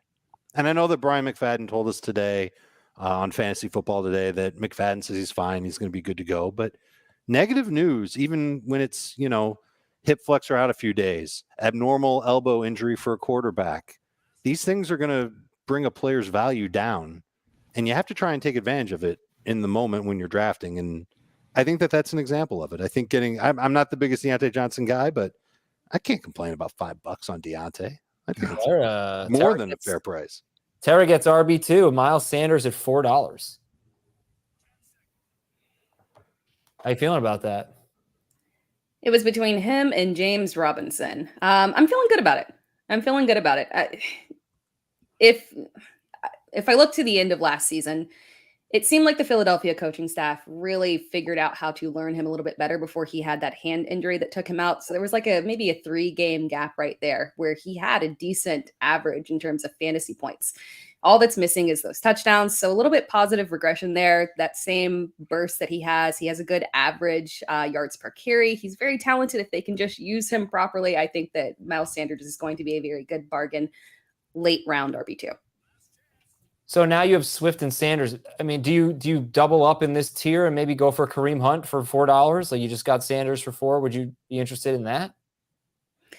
Maybe not Kareem Hunt, just because we don't have a lot of 100% certainty with the situation there, with the trade, with Deshaun Watson. There's a lot going on there. So maybe not Kareem Hunt, but yeah, another running back for sure. Ooh, Allen Robinson for 7. Jamie is going to love his team. He should. Does he have a first or second round player? Diggs. He has Diggs. Okay. So I guess that's the only issue, because Jamie has built a very balanced team, and he still has a lot of money left, I think, unless I'm wrong. No, I think he has a decent amount of money left. Yeah, he's $23 and a $20 max bid. So he can still get the guys he wants. We still have some decent players. Cortland Sutton, Brandon Cooks, Terry McLaurin. He's going to love it. He just does not have necessarily a first-round pick. His best player is Stephon Diggs. But it's a good – I mean, do you guys like the build? Let's go look at it. Hurts, Yeah, I do. Connor, Hall, Dobbins, and Jacobs, Diggs, Robinson, and they just got Darren Waller for $3. I was going to bid on him, Yeah. and I was a second late again. It's the second time that's happened to me. That's a huge bargain. Waller at 3. Jamie. He's had a ton of value at running back as well. Sorry, Jamie and Adam. Great job, guys. Great job. Yeah, so I'm wondering, this is not exactly a deep league. It's not exactly a shallow league. It's normal size league, I guess. Does it make more sense to spend early or spend late? Or is that just, Marcus, is that just kind of draft dependent and you just never know? Yeah, I think it's just sort of draft dependent, right? Because it just depends on what the people around you are doing. like the nomination order, that sort of thing. But I think Dave pointed out, I think correctly, like wide receiver, you're always going to find value, right? Like it's sort of, I mean, unless you're talking about a Cooper Kupp or a Justin Jefferson, somebody like that, you spend up to get those guys, but Allen Robinson comes off the board for $7, and I think there's a lot of value out there. So I think if you decide to not go wide receiver early, you don't necessarily have to spend up to get some quality at that position. Tara, what do you think? Spend big early, hold it for later, draft dependent? What do you think? I think hold it for later. Although I will say, I mean, if you kind of look back at the flow, I think we had some big spending early. That was at good value. And then we kind of got to a little second portion of the draft there where players' prices started being elevated a little bit, then dipped back down. So I think it's not really a pick early or late. I think you just kind of got to look at the ebb and flow of the draft because it's going to go in and out. So there's going to be points where the value is teetering up, and maybe you can sit out that little bit and wait a little bit for those for that value to come back down. All right. Sorry, I have it on Jamie's team here. I'll go back to the latest results. Hunter Renfrow for $2. You look up here at the top. These are the max bids for people, so people can still spend some money. It's not like everybody's down to $1 or $2. Hunter Renfrow has not made his way onto any of my teams yet. Tara, how about you? He is not yet. There's a lot of mouths to feed. I mean, in PPR, I can see it. Half PPR, I get a little bit concerned, but with a healthy Waller, Devontae Adams, then we are going to obviously see some increased backs on the ground as well with Josh Jacobs. And I don't know, man. There's just a lot going on there. And Hunter Renfrow might get lost in the fold. All right, Tara, let's go. Let's go $5 on Kareem Hunt. What do you think? No. So he goes. Kareem, I can't do it. Miles Sanders. Marcus, what do you need right now? I actually need I need an RB2. I mean, I've got Dameon Pierce in that slot, but I don't feel comfortable rolling with him as my actual RB2. So that's probably the biggest need I've got at the moment. And you weren't interested in Kareem Hunt at $4, $5? I wasn't. Not at $4 or $5. If it had stayed at $2, maybe $3, I'd have been okay. But that was a little bit too expensive for me. I don't love this Browns offense. If we really all believe that there's no Deshaun Watson this year. You have Mahomes, you have Mixon, Montgomery, and I do have David Montgomery. I guess he would be my second running back. Yeah, so I guess I'm okay there. You got him at a bargain too, dude. Yeah. Absolutely. $10 was amazing. So, are you going to be in on Cortland Sutton? Hasn't gone yet, has he? Well, we still have Cortland Sutton and Brandon Cooks. I think we still have some good wide receivers. You could probably use the receiving help because you have Mike Evans, Drake London, Kadarius Toney. Yeah, I do like Sutton a lot this year. McLaurin's up now. I probably shouldn't have said that out loud, but whatever. This is for the benefit of the people, right? Right. It's a mock. It's a mock. In a real draft, it's for the benefit of the people, so it's fine. But I do like Sutton. Dave just got Russell Gage for $2 after Jacob Gibbs got Jalen Tolbert for $1, and Terry McLaurin goes for $10. And we'll see. All right, Marcus's max bid is $15. I wonder if he feels like Sutton or Cooks are one of them is a $15 player. We will find out soon enough. Here's Rashad Penny. Let's see, what did Ken Walker go for? I think Ken Walker went for $3, as I recall. Yeah, I was trying to get Penny for $5. This is Joe's player, I bet. Remember when Joe was talking about there's one guy he's got to get? Yeah. I tested it by putting him at 3. He went 4. I went 5, and I wasn't even sure if I really wanted Rashad Penny at 5. He instantly went for him at 6. Instantly, and he got him for 6. All right. Remember, we're doing 180 players here. And more importantly, we've been stuck at $265 for a while here. So if you're watching, really appreciate having you on. Awesome to have everybody here on a Tuesday night for a marathon. But the Draft-a-thon is really what we need to be raising money for here. Please hit that little St. Jude button. I'll put a link to the eBay store where you can bid on being on the podcast, being in the podcast league, having a call with Dave, Jamie, or Heath. Amazing stuff there. I think Marcus and Tara are probably going to be in that eBay store as well. So, Raheem Mostert goes for $1. Let me get that link for you and throw it in there.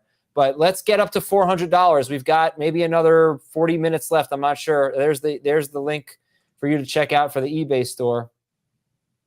Really some great stuff in there. I'm going to click on it in a second, and we'll. Oh, Joe says that wasn't his guy. Oh, here's Lazard. A little extra drama brought on to the second half of this salary cap mock draft tonight. So now the question is, who is Joe's guy? Now I'm scrolling. Yes. I'm scrolling to figure out who this guy possibly is.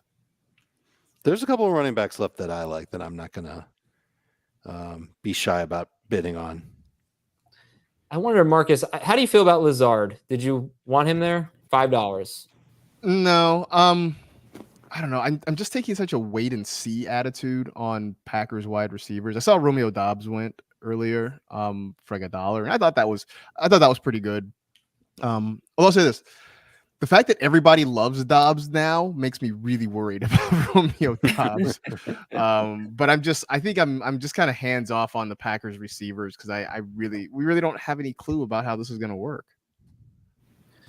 Yeah, and it's interesting. If you did like somebody and you wanted Sutton and you thought, you don't want to, at this point, you don't want to, let's say you love Cortland Sutton. He'd be a pretty important player for you because you could use another stud wide receiver. Mm-hmm. You're probably at this point going to be a little hesitant to do something that's going to hurt your max bid. That'd be my guess. So how are you trying to manage that? You still got some money to spend, but you don't, you might really want Sutton or Cooks, and I don't know. Just on that. I'm currently kind of in a bidding war. It looks like over Brandon Cooks is what this looks like. Marcus is thinking right now whether I am. Is the I was like, I really thought 11? about it, and I thought about it. I'm like, the max bid is 15. Like, we'll wait. We'll see what happens. All right, probably a smart move. You're gonna get Sutton. I feel pretty confident about it. Yeah. Yes, I'm sure he will get Sutton with absolutely no problem whatsoever. No one's going to just bid that up at the last moment at all. No way anyone would do such a terrible thing to Marcus.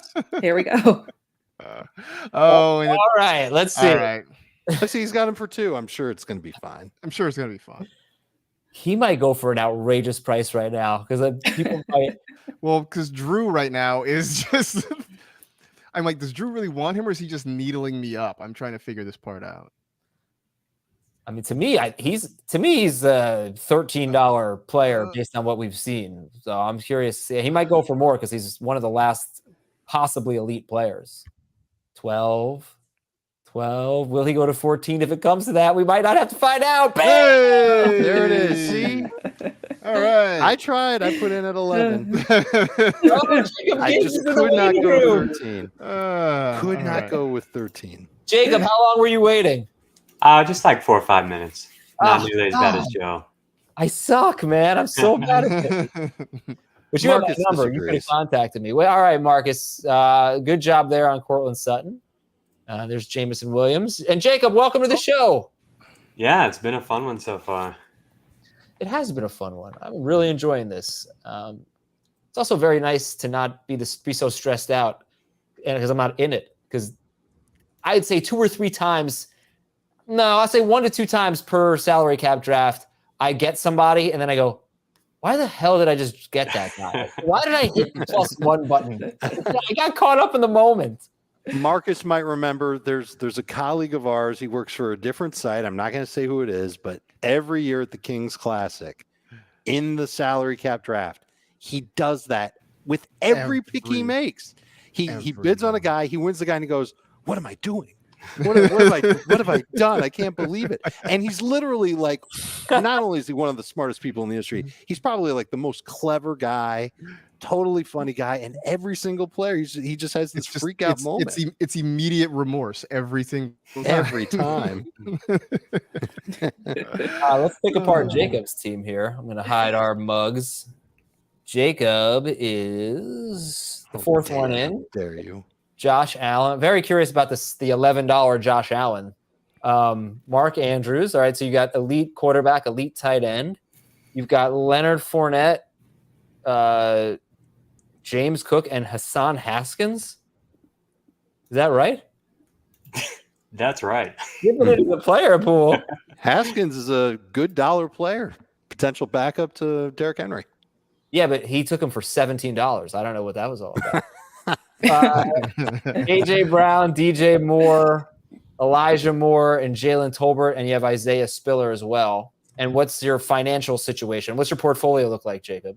Max bid of $5, and I've really been milking it with $1 players here for quite a while. I really overspent on a few guys. Josh Allen, kicked it off.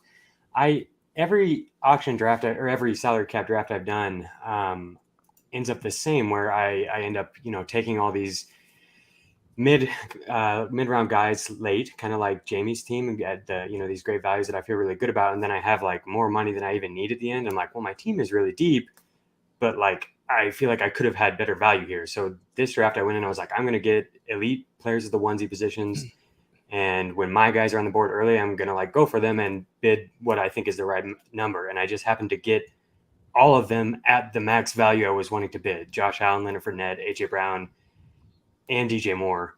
I was like done bidding and then got them at that price. And so I'm like, wow, we really are going to test the strategy out and see how it goes. And it has definitely been stressful. I was really happy to get James Cook as my RB2 because otherwise I would have been tough at RB. All right, well, maybe you'll revert back to the other strategy. I definitely prefer it. It's more comfortable drafting that way. Yeah. All right, some recent picks: Hopkins and Pollard for 4, Bateman for 5.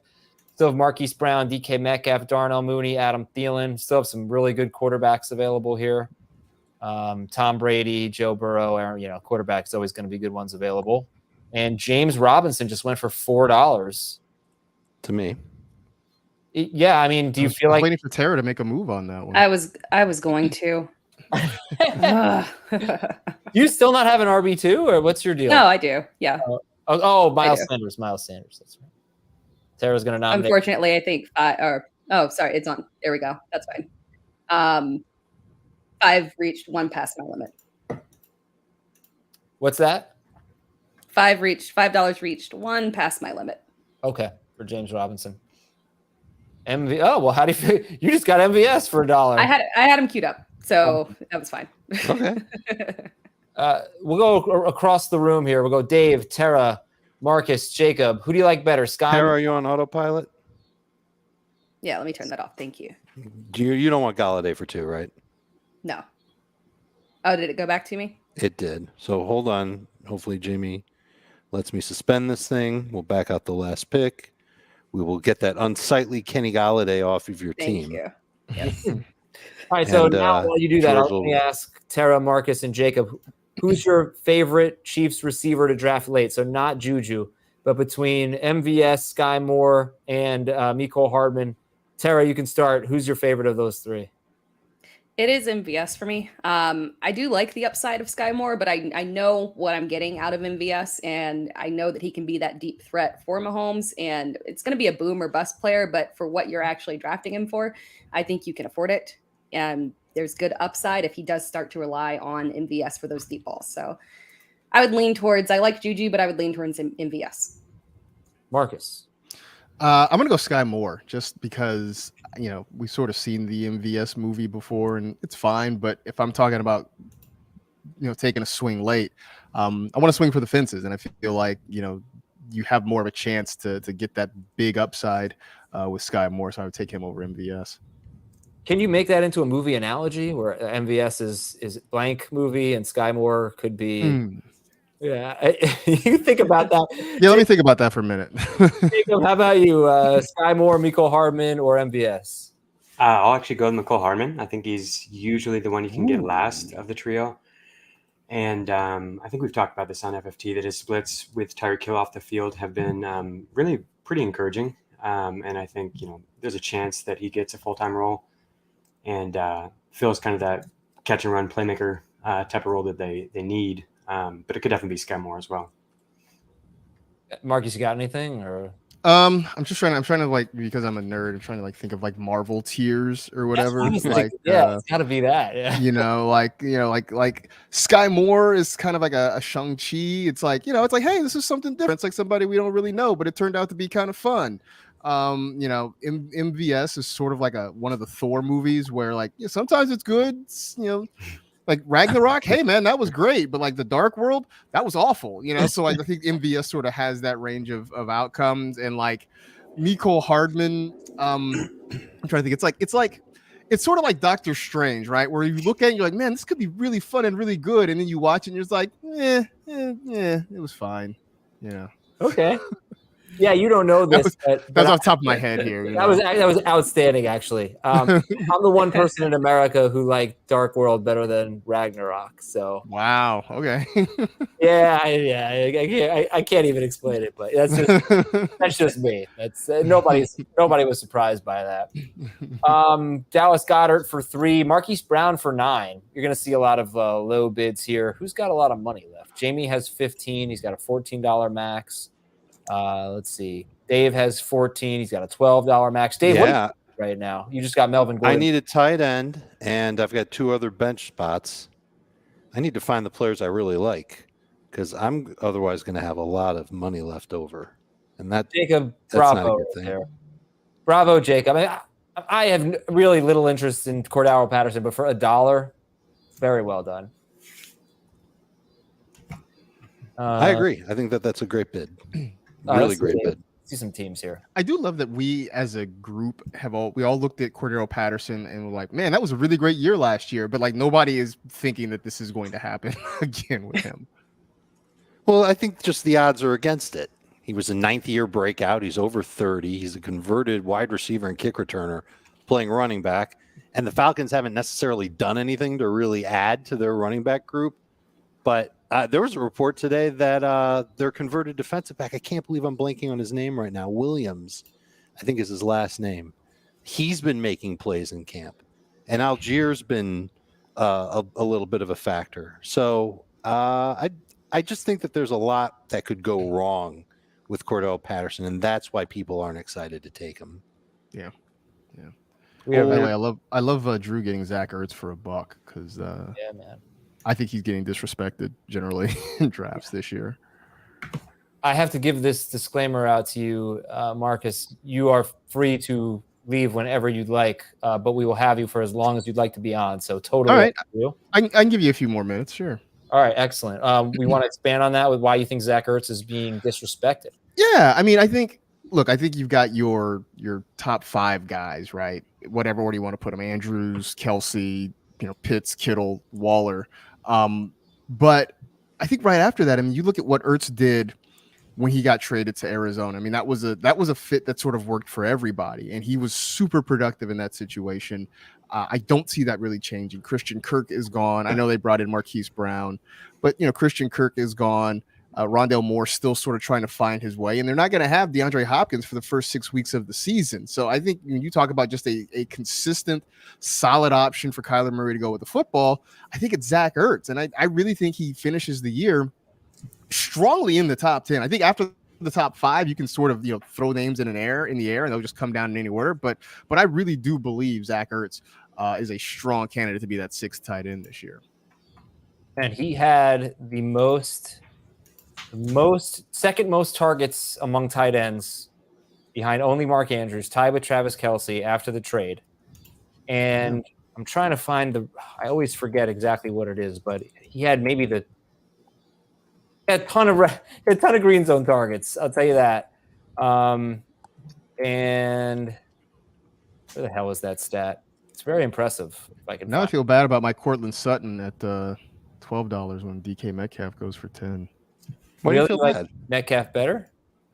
I don't know. I'm torn. Like I go round and round on these Seahawks receivers, right? Because the quarterback situation is not great, but it's a fairly concentrated passing game. I mean, even if the targets aren't all quality, where else are they going to go really besides Metcalf and Lockett? That's kind of it. And what happens if they add another quarterback along the way? I mean, Jimmy Garoppolo's still just loitering in San Francisco right now. So, So Zach Ertz had the 4th most goal-to-go targets in the NFL in his time with the Arizona Cardinals. Jacob, what's shaking over there? I'm trying to figure out what I'm going to do at running back here. I'm glad that everybody liked the Cordero pick, but yeah, when I got basically Leonard Fournette is my only Wow. running back who's going to even be, playing at the beginning of the year. It's been tough. I got a couple guys I've still got my eye on, but like losing out on Clyde there was pretty rough. That it went right. Dave got 5 in right before I could get 5 in, and 5 is my max bid. It's like, oh no, that's tough. All right, let's see what's going on in the draft room. Devin Singletary. You have James Cook. Does it make any sense for you to take both of them?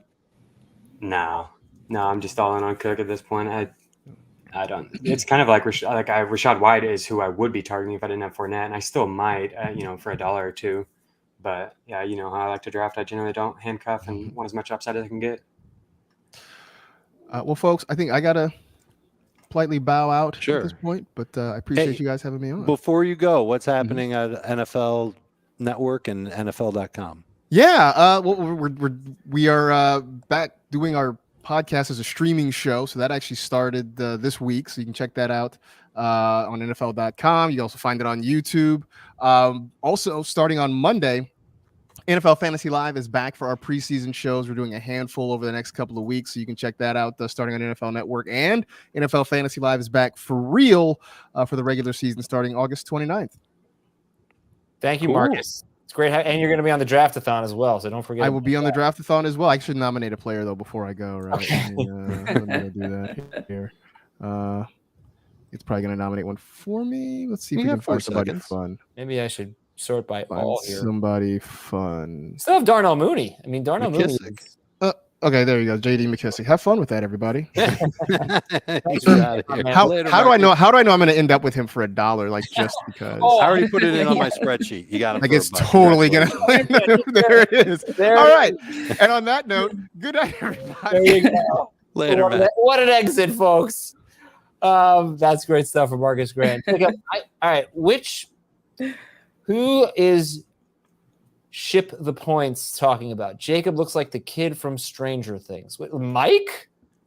I don't know. Who's the kid from Stranger Things? Such an ensemble. There's a lot of them, right? Probably 11. Oh. When you had the long hair, you kind of look like the metalhead, maybe. But I don't know who we're talking about here. Could it be Steve?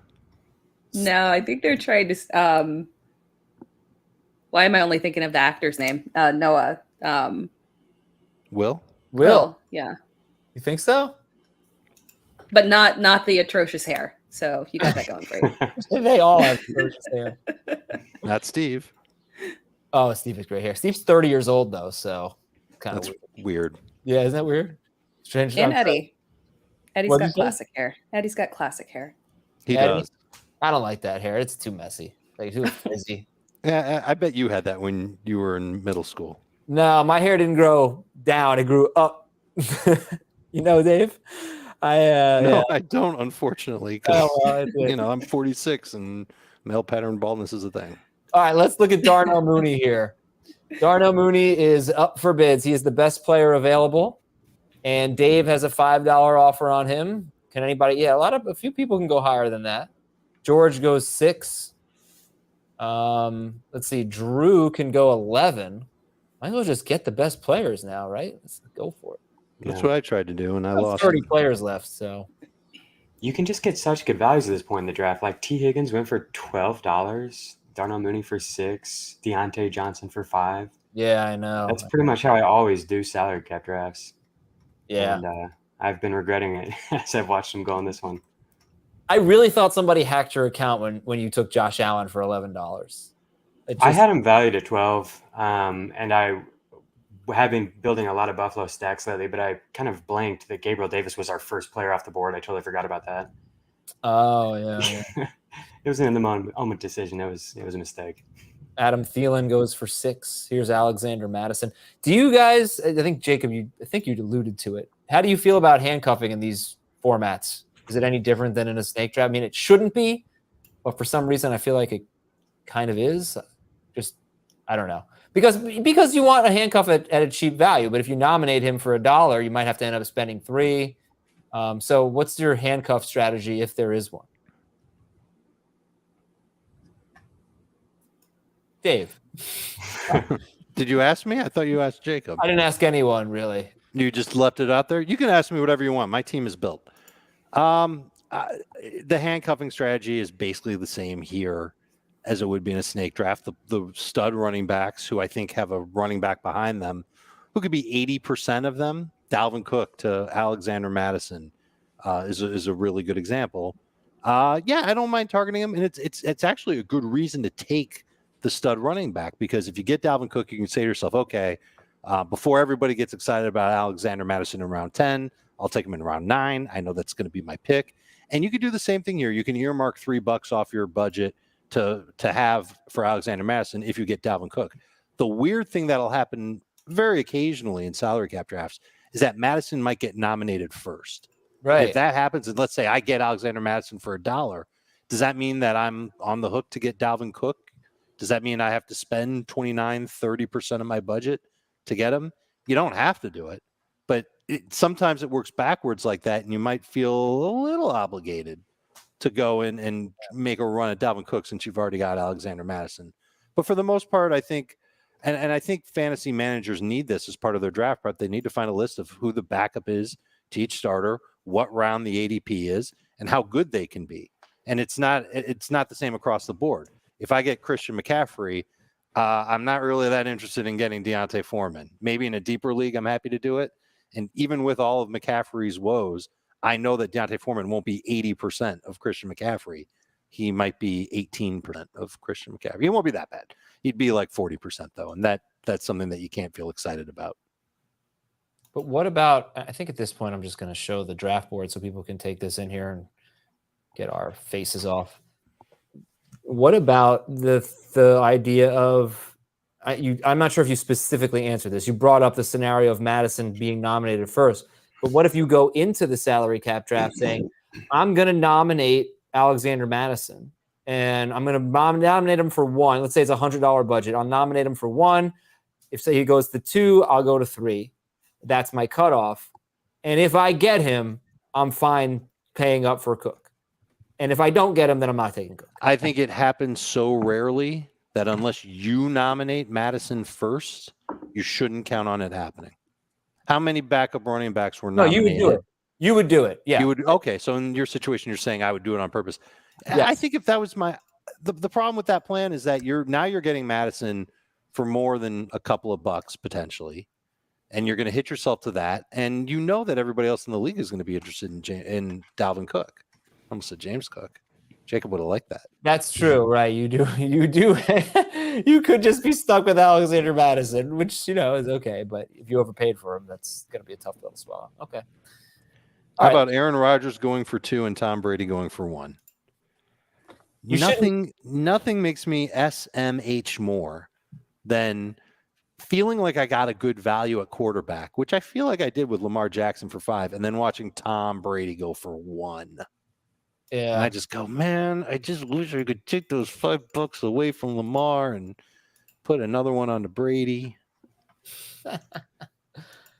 You shouldn't put too much stock into the prices this late into the auction. No, but it just makes me wish I had even more to spend late. I followed my rule, my 20-50 rule, followed it to a T. I saved 20% of my overall budget for the last 50% of the nominations. And I think I got some good deals. And I think I got some really good deals before this. But some of the best deals. Montgomery for 10 was a good one. Brady for 1 was a good one. I can't really complain. I got Michael Thomas for 7. And I'm on board with him this year. All right, so let's take a look at Tara. Especially at 7. Tara is going to have basically all of the last picks in this salary cap draft. So she's got a lot of spots left. But she has Herbert at quarterback, Kmet at tight end. She has DeAndre Swift, Miles Sanders, and Zamir White. And she has very good wide receivers, Devontae Adams, Mike Williams, and Jalen Waddle, and MVS.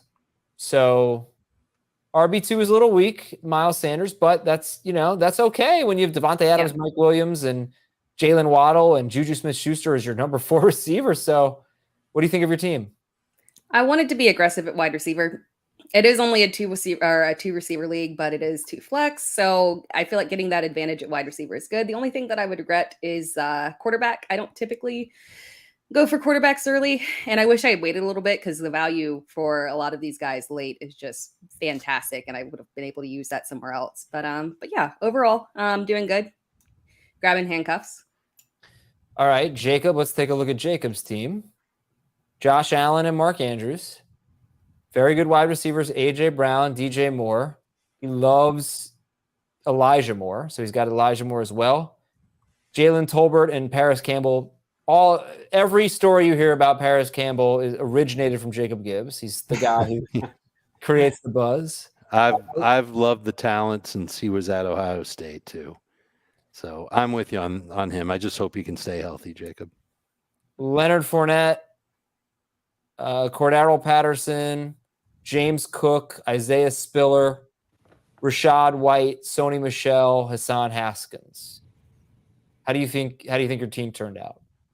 I don't love it. When Dave was talking about Lamar and Tom Brady, it brought up a point that I had wanted to ask you guys about. I feel like it might make, I haven't done any research on this, but I feel like it might make more sense in salary cap drafts to spend up at the onesie positions and really give yourself a position of advantage there at quarterback and tight end, just because you are typically able to find really good values at running back and especially a receiver. And so in this one, I wish I would have got a more accurate test of this. Maybe if I wouldn't have spent so much money on like AJ and DJ Moore and Elijah Moore, just like building around the stud quarterback and the stud tight end. And because of your ability to get exactly who you want for the most part in salary cap drafts, being able to fill around it, if that makes sense. I don't know. Is that something you've thought about much, quarterback and tight end changing in this type of a draft compared to a snake draft? No. You know, I would say, Jacob, that I've done enough of these, and I actually never get to play them out, but I've done enough mocks and I've seen the results in the CBS leagues. I know with this group of people, it does not make sense to pay up for a quarterback. Mm-hmm. Every single time CBSers do the salary cap mock draft, the quarterback values are insane. So I had that knowledge going in.